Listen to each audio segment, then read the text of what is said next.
தற்போது தமிழ்நாடு விவசாயிகள் சங்கத்தின் சார்பாக ஒசூர் சார் ஆட்சியர் அலுவலகம் முன்பு ரங்கோபண்டித கிராமத்தில் நடைபெறக்கூடிய விவசாயிகளுடைய நிலத்தை பலவந்தமாக மோசடியாக பத்திரப்பதிவு செய்து ஆவண மோசடி செய்து இங்கு இருக்கக்கூடிய ஒட்டுமொத்தமான நில மோசடி செய்யக்கூடிய ரியல் எஸ்டேட் கும்பல் செய்யக்கூடிய நடவடிக்கைகளுக்கு ஒசூருடைய ஒட்டுமொத்தமான வருவாய்த்துறையும் காவல்துறையும் துணையாக நின்று மொத்த சான்றுகளையே அனுபவ சான்றுகளை மாற்றுவது, சம்பந்தப்பட்ட விவசாயிகளுடைய அனுபவ நிலத்திலிருந்து வெளியேற்றக்கூடிய வகையில் பொய் வழக்கு போடுவது, சிறையில் அடைப்பது என்ற முறையில் அவருடைய வாழ்வுரிமையை வாழ்வாதாரத்தை பறிக்கூடிய நடவடிக்கையை இங்கு இருக்கக்கூடிய ஒசூருடைய சார் ஆட்சியர் அலுவலகத்துக்கு எல்லைக்குட்பட்ட வருவாய்த்துறையும் காவல்துறையும் ஈடுபட்டு வருகிறது.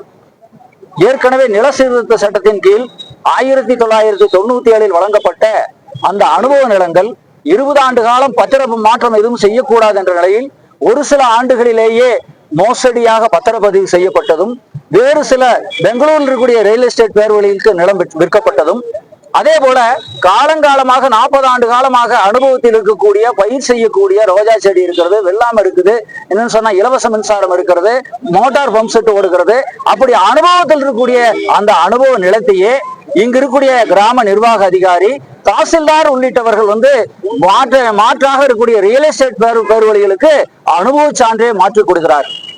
மறுபுறம் எந்த விதமான தவறுகளும் செய்யாத பொழுது அந்த ரியல் எஸ்டேட் பேர்வழியிடமிருந்து போலியான ஒட்டுமொத்தமான புகாரை பெற்று இங்கு இருக்கக்கூடிய காவல்துறை உடனடியாக அந்த வீடுகளை ஜேசிபி விட்டு இடிப்பதும், பாதிக்கப்பட்ட மக்கள் காவல்துறையில் புகார் அளிக்கிற பொழுது அவர்களே விசாரணைக்கு அளித்து அவர்கள் மீதே பொய் வழக்கு போட்டு அவர்களே ரிமாண்ட் செய்வதும் என்பது இன்றைக்கு மிக மிக மோசமாக நடந்து கொண்டிருக்கிறது.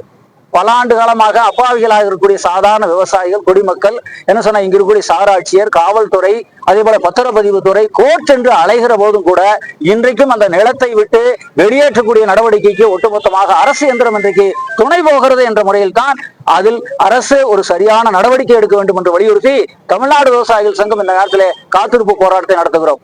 தமிழக அரசு, மாண்புமிகு தமிழக முதல்வர் என்ன சொன்னாங்க ஸ்டாலின் அவர்கள் நேரடியாக மக்கள் சேவை என்ற முறையில பல்வேறு நலத்திட்டங்களை நேரடியாக சேவை முகாம்களை நடத்தி மக்களுக்கு அனுபவ நிலங்களுக்கு பட்டா வாழ்வுரிமை பாதுகாப்பதற்கான நடவடிக்கை என்று போகிற பொழுது இங்கு இருக்கக்கூடிய ஒட்டுமொத்தமான உள்ளூர் ஆளுங்கட்சியினுடைய ஒரு பகுதியினர், அதே போல காவல்துறையினர், வருவாய்த்துறையினர், பத்திரப்பதிவு துறையினர் ஒட்டுமொத்தமாக மக்களுடைய வாழ்வாதாரத்தை அளிக்கிறார்கள், சட்ட ஒழுங்கை சீர்குலைக்கிறார்கள்.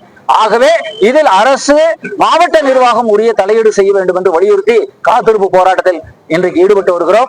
ஆகவே மோசடியாக பத்திர ஆவணம் செய்யப்பட்டது, அனுபவ சான்று மோசடி சான்று வழங்கப்பட்டது ரத்து செய்து கொடுக்கப்பட வேண்டும். அடுத்து இந்த விவசாயிகள் மீது போடப்பட்ட பொய் வழக்கு வாபஸ் பெற வேண்டும். 2000 ஏக்கர் பைமாசு இனாம் நிலம் என்பது பட்டா இல்லாமல் இருக்கிறது, பட்டா வழங்க வேண்டும். அதுபோல என்ன சொன்னா செத்து போய் 10 வருஷம் ஆயிடுச்சு இனாம்தாரருடைய நிலம், 10 வருஷம் 12 வருஷம் கழிச்சு அவருடைய பெயர்ல போலி ஆவணமாக பத்திரப்பதிவு செய்யப்பட்டிருக்கிறது. அந்த ஆவண பதிவுகள் எல்லாம் ரத்து செய்யப்பட வேண்டும். இந்த கோரிக்கைகள் நிறைவேறும் வரை தமிழ்நாடு விவசாய